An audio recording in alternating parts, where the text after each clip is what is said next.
Rafael. Próximo vereador inscrito, vereador Lucas Gil. Obrigado, presidente, nobres colegas.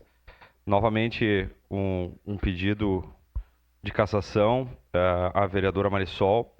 E também comungo do pensamento da vereadora Rose. Vejo que o impeachment, ou a cassação, é um remédio extremo para justamente verificar condutas, né, de corrupção ou condutas de ilegalidade.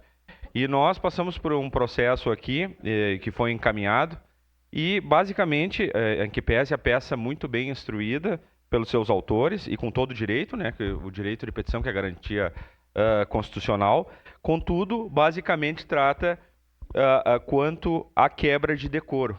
E como foi votado em função de um procedimento aqui da casa, não, e votado por todos os vereadores, ao nosso ver, não houve a quebra de decoro. E decoro, né, como foi muito bem explicado na peça processual, né, não houve a constatação desse decoro. Por esse motivo, com muita tranquilidade, voto contrário a esse pedido de admissão, porque, ao nosso entender, não houve a quebra de decoro. Obrigado, presidente.